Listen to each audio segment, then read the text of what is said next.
आज की वीडियो में हम पढ़ने वाले हैं string function and date function के बारे में। स्टार्ट करते हैं। String function, this functions manipulate the character string data effectively. अगर हम स्ट्रिंग फंक्शन की बात करें तो स्ट्रिंग फंक्शन ऐसा फंक्शन है जो कैरेक्टर स्ट्रिंग डेटा टेक्स्ट इसके ऊपर काम करता है। अगर हम कैरेक्टर बोले तो ए सिंगल कैरेक्टर हो सकता है, स्ट्रिंग ग्रुप ऑफ कैरेक्टर होगा और टेक्स्ट रिलेटेड डेटा है। तो मतलब स्ट्रिंग फंक्शन, कैरेक्टर फंक्शन या टेक्स्ट फंक्शन तीनों एक ही चीज है। स्ट्रिंग फंक्शन का पहला फंक्शन है लेंथ। लेंथ फंक्शन क्या करता है? जैसे हमने पाइथन में पढ़ा है कि length function number of elements count करता है, उसी तरह से एसक्यूएल में लेंथ फंक्शन होता है और लेंथ फंक्शन, लेंथ के बीच में हम एस लिखते हैं, यानी एस का स्ट्रिंग है। It returns number of characters in the string. Length function mainly क्या करता है कि जो भी हम स्ट्रिंग प्रोवाइड करेंगे, स्ट्रिंग में से total number of character count करके हमें रिजल्ट देगा। लेकिन ध्यान रहे कि जब भी कैरेक्टर की काउंटिंग होती है तो कैरेक्टर काउंटिंग के टाइम में स्पेस, कॉमा या फिर कोई भी स्पेशल सिंबल है वो हर एक चीज काउंट होता है। इवन स्पेस है अगर, तो वो भी सिंगल कैरेक्टर काउंट होता है, कॉमा भी काउंट होता है, या कोई भी स्पेशल सिंबल हो वो हर एक चीज काउंट होता है। अगर हम एग्जाम्पल की बात करें तो एग्जाम्पल है सेलेक्ट, लेंथ और स्ट्रिंग दिया हुआ इंफॉर्मेटिक्स। तो इंफॉर्मेटिक्स स्ट्रिंग है, इसका रिजल्ट क्या होगा? तो जो गिवन स्ट्रिंग है उसका हम total number of character count करेंगे। यहाँ कोई स्पेस वगैरह नहीं है तो अलग से हमें कुछ काउंट नहीं करना है, सिर्फ नंबर ऑफ कैरेक्टर काउंट करेंगे। इंफॉर्मेटिक्स में टोटल नंबर ऑफ कैरेक्टर 11 है तो यहाँ पर रिजल्ट हमें 11 मिल रहा है। तो इस तरीके से लेंथ फंक्शन काम करता है। नेक्स्ट है एल केस और लोअर। जैसे पावर फंक्शन को हम पीओडब्ल्यू या पावर दोनों लिख सकते हैं, उसी तरह से एल केस और लोअर दोनों एक ही चीज है। आइदर हम एल केस लिखें या फिर लोअर फंक्शन लिखें, दोनों का हमें सेम रिजल्ट मिलेगा। It returns the number of the argument in lower case. मतलब जो भी हम चाहे स्मॉल कैपिटल में प्रोवाइड करें या फिर कैपिटल स्मॉल मिक्स करके हो या फिर सिर्फ कैपिटल लेटर हो, जो भी हम आर्गुमेंट देंगे उससे हमें मतलब नहीं है। जो हमारा फाइनल रिजल्ट होगा वो हमें लोअर केस में मिलेगा। जैसे यहाँ पर सिलेक्ट लोअर और इंफॉर्मेटिक्स कैपिटल में लिखा है तो हमें रिजल्ट स्मॉल में मिल रहा है क्योंकि हमने एल केस और लोअर फंक्शन लिखा है।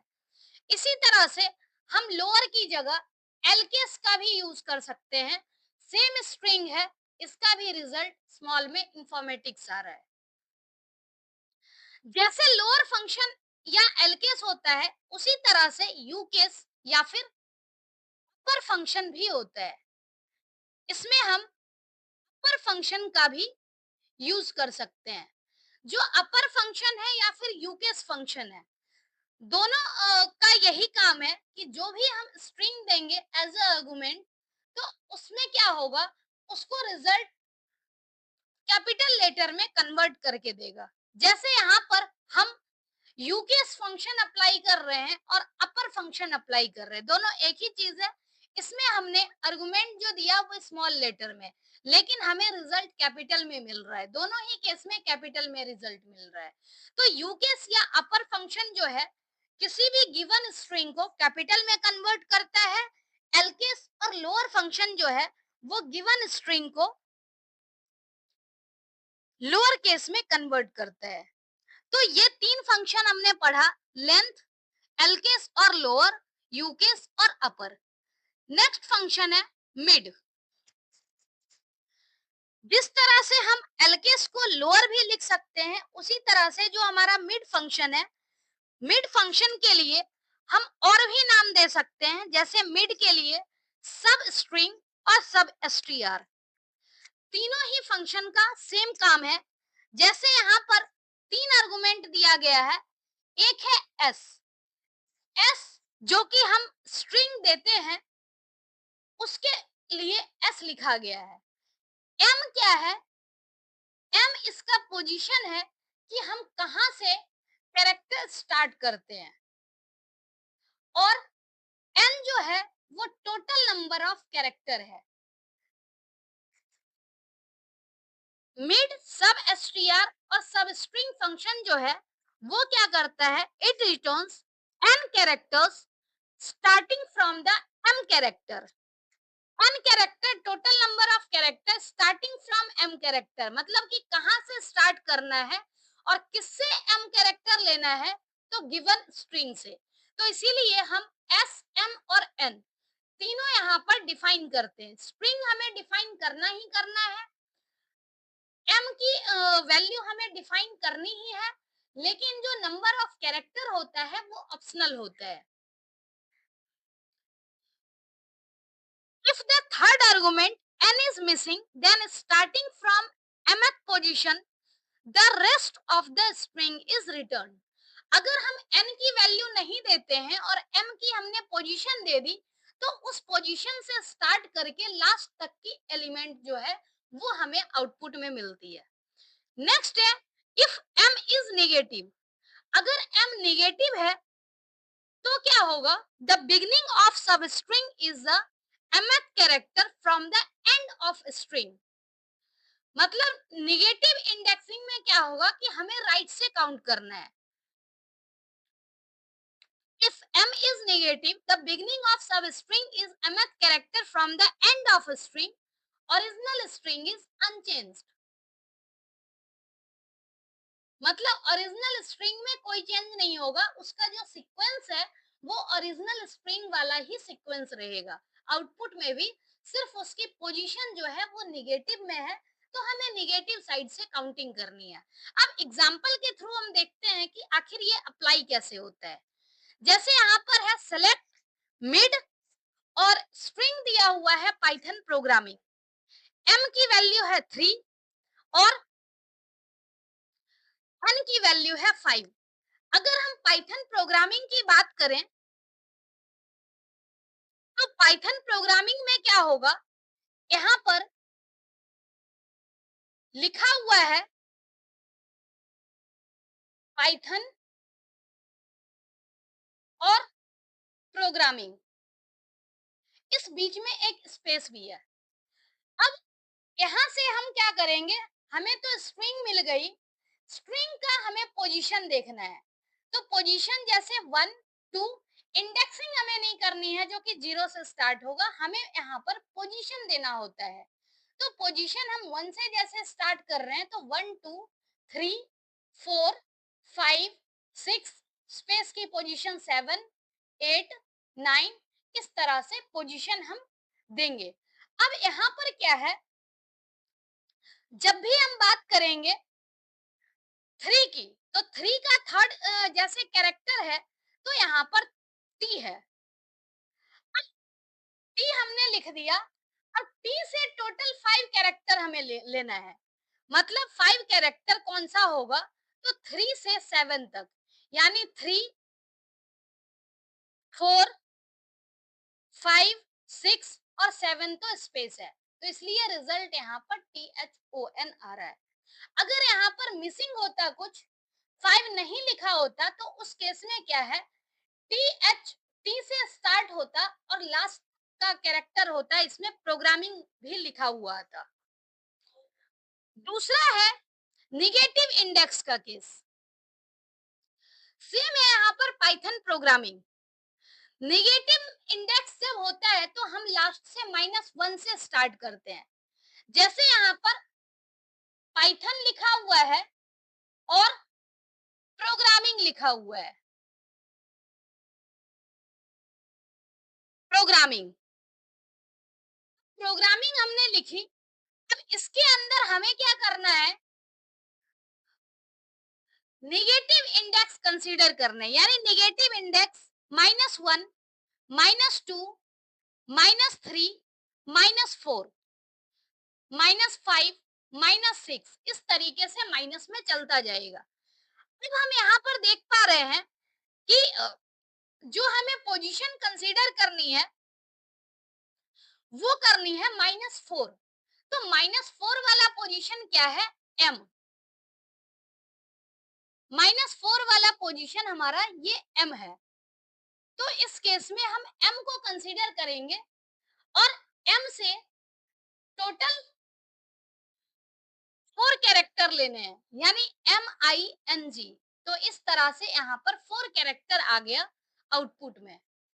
तो ऐसे मिड फंक्शन काम करता है और मिड की जगह हम सब str और सब स्ट्रिंग भी लिख सकते हैं।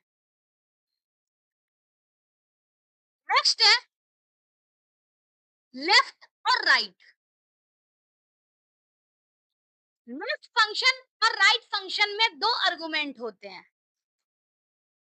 लेफ्ट फंक्शन क्या करता है, जैसे स्ट्रिंग, जो भी गिवन स्ट्रिंग होगा उसमें से नंबर ऑफ कैरेक्टर जो है वो लेफ्ट साइड से एक्सट्रैक्ट करेगा। जैसे लेफ्ट SN अगर लिखा हुआ है तो S सब स्ट्रिंग है, S गिवन स्ट्रिंग है और N है number of character.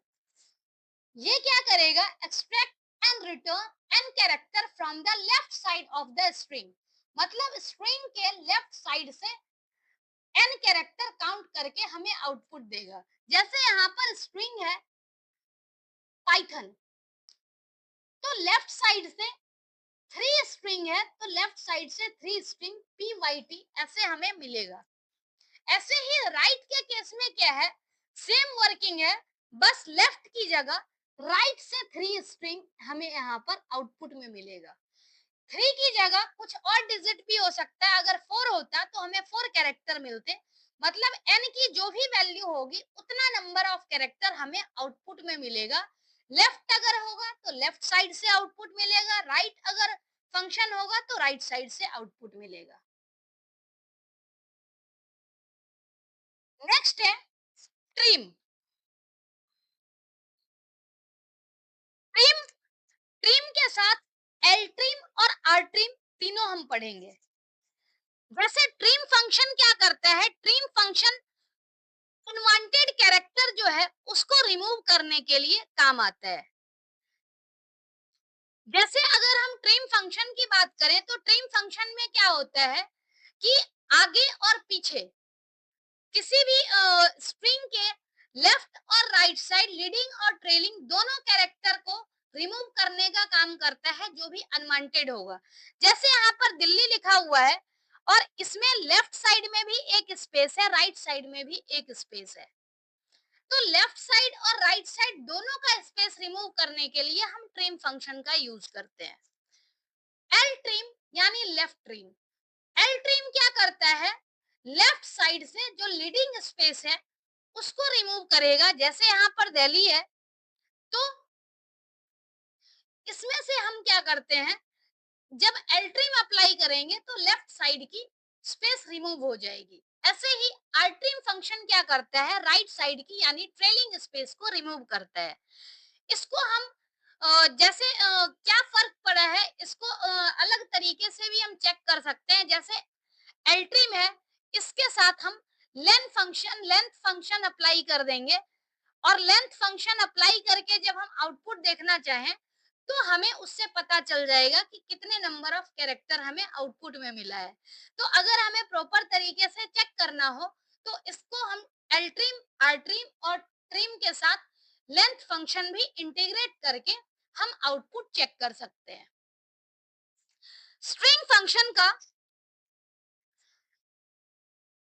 Last function है इन एसटीआर। इन एसटीआर फंक्शन क्या करता है, tells the position of first occurrence of S2 within S1।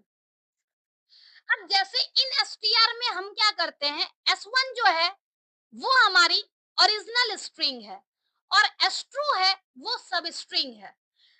तो S2 S1 में कहाँ एग्जिस्ट करता है इसकी वैल्यू हमें मिलती है आउटपुट के फॉर्म में। जैसे अगर हम इन स्ट्रिंग की बात करें तो इसमें क्या होता है, जैसे यहाँ पर पाइथन दिया हुआ है, पाइथन हमारे पास स्ट्रिंग है और सब स्ट्रिंग दिया हुआ है ओएन। तो इसमें हम चेक करेंगे कि ये सब स्ट्रिंग कहाँ पर एग्जिस्ट कर रहा है। तो पोजीशन क्या है, 1 2 3 4 5 6। अगर हम ध्यान से देखें तो ये ओ एन 5 6 पे आ रहा है। इसका मतलब क्या है कि जो ये फर्स्ट पोजीशन है 0, तो मतलब ओ, तो ओ की यानी पहले कैरेक्टर की पोजीशन हमें रिटर्न मिलेगी। ऐसे ही कोई ऐसा कैरेक्टर हम दो की जगह अगर एक कैरेक्टर दे दें, तो उस केस में क्या है कि वो कैरेक्टर मल्टीपल प्लेस पे हो सकता है। तो अगर फर्स्ट टाइम में फर्स्ट अकरेंस का हमेशा रिजल्ट होता है, अगर तो एक ही बार अकर करता है तो उस केस में हमें रिजल्ट निकालने में दिक्कत नहीं होगी। लेकिन अगर कोई स्ट्रिंग मल्टीपल टाइम अकर हो रहा है, तो उसमें हम आउटपुट में क्या करेंगे, जो फर्स्ट अकरेंस है उसको कंसीडर करेंगे। जैसे मान लेते हैं कि कोई कैरेक्टर जो है यहाँ पर सेकंड पोजीशन पे भी है, फिफ्थ पे भी है और नाइन्थ पे भी है। उस केस में हम क्या करेंगे, हमेशा हम आउटपुट को 2 लिखेंगे। तो इस तरह से क्या है, फर्स्ट अकरेंस वाला पहले तो कोई पर्टिकुलर कैरेक्टर कहाँ कहाँ प्रेजेंट है उसको हम लिख सकते हैं। उसके बाद फिर हम देखेंगे कि फर्स्ट अकरेंस किसका है, फर्स्ट अकरेंस के अकॉर्डिंग हम आउटपुट लिखेंगे। ये इन एसटीआर फंक्शन काम इसी तरह से करता है कि एक गिवन स्ट्रिंग में से जो सब स्ट्रिंग है वो कहाँ पर प्रेजेंट है, किस पोजीशन पे प्रेजेंट है। और अगर मल्टीपल कैरेक्टर है तो हमेशा स्टार्टिंग कैरेक्टर का इंडेक्स हमें आउटपुट देना होता है। तो ये कंप्लीट था स्ट्रिंग फंक्शन। नेक्स्ट कंसेप्ट है date function. Date time function manipulate the display format of dates and time. Date time function क्या करता है कि डिफरेंट टाइप का डेट और टाइम के फॉर्म में हमें आउटपुट देता है। अगर हम फर्स्ट फंक्शन की बात करें तो फर्स्ट फंक्शन है नाउ। नाउ फंक्शन क्या करता है, it returns current system date and time. मतलब सिस्टम में जो करंट डेट और टाइम हो रहा होगा वो हमें रिजल्ट में मिलेगा। जैसे यहाँ पर हमने सिलेक्ट नाउ लिखा, तो सिलेक्ट नाउ का रिजल्ट हमें मिल रहा है। और ध्यान रहे कि डेट का फॉर्मेट जो होता है वो एसक्यूएल के केस में यहाँ पर वाई वाई वाई वाई, उसके बाद एम एम, और लास्ट में यहाँ पर डीडी होता है। उल्टा होता है, डे मंथ ईयर नहीं होता, ईयर मंथ और डे होता है। इसी तरह से टाइम जो होता है आवर, मिनट और सेकंड। तो ये स्टैंडर्ड फॉर्मेट है। कभी भी अगर हम एसक्यूएल का डेट टाइम फंक्शन पढ़ रहे हैं तो हमें ये दो चीज पता होना चाहिए कि डेट का स्टैंडर्ड फॉर्मेट क्या है और टाइम का स्टैंडर्ड फॉर्मेट क्या है। डेट हमेशा ईयर, मंथ और डेट फॉर्म में लिखते हैं और टाइम जो है वो आवर, मिनट, सेकंड के फॉर्म में लिखते हैं। अब यहाँ पर नाउ का रिजल्ट क्या आ रहा है, ईयर, मंथ और डेट, ऐसे ही टाइम आ रहा है। अगर हम डेट की बात करें, डेट फंक्शन क्या करेगा, जैसे नाउ फंक्शन डेट टाइम दोनों रिटर्न कर रहा है। अगर हम डेट फंक्शन की बात करें तो डेट फंक्शन सिर्फ डेट रिटर्न करेगा। It returns the date part from the given date time function expression. जैसे हम कोई पार्टिकुलर डेट भी यहाँ लिख सकते हैं या फिर हमने नाउ लिख दिया, तो इससे क्या है कि पहले सिस्टम से करंट डेट लेगा, डेट टाइम लेगा, उसके बाद डेट फंक्शन हमें सिर्फ डेट रिटर्न करेगा। तो रिजल्ट में यहाँ पर डेट। नेक्स्ट है डे। डे फंक्शन क्या करता है, it returns the day part from the date.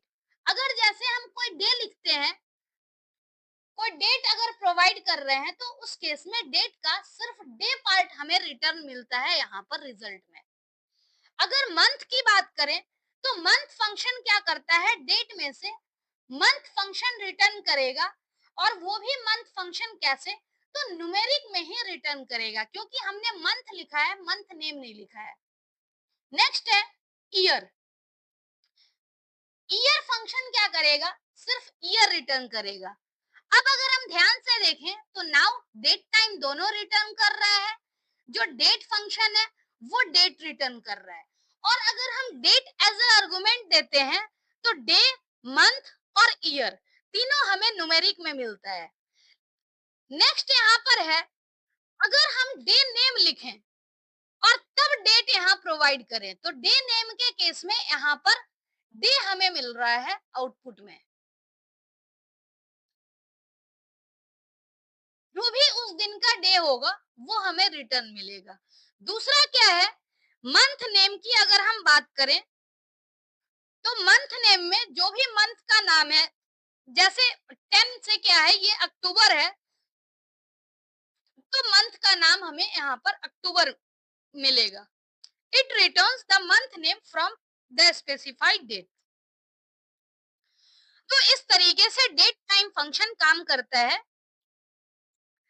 Now current date time देता है, डेट फंक्शन सिर्फ डेट पार्ट रिजल्ट में देगा। डे, मंथ और ईयर, ये तीन फंक्शन में हम डे प्रोवाइड करते हैं। डे फंक्शन डे रिटर्न करता है, मंथ फंक्शन मंथ रिटर्न करता है और ईयर फंक्शन ईयर रिटर्न करेगा। ऐसे ही डे नेम क्या है, स्पेसिफाइड डेट का जो डे होगा वो डे नेम रिटर्न करेगा और मंथ नेम क्या करेगा, जो स्पेसिफाइड डेट का मंथ का नाम होगा वो मंथ नेम रिटर्न करेगा। तो आज की वीडियो में हमने न्यूमेरिक फंक्शन लास्ट वीडियो में किया था। आज हमने स्प्रिंग फंक्शन और डेट फंक्शन के बारे में पढ़ा। अगली वीडियो में हम एग्रीगेट फंक्शन के बारे में पढ़ेंगे। आज के लिए इतना ही। Thank you so much.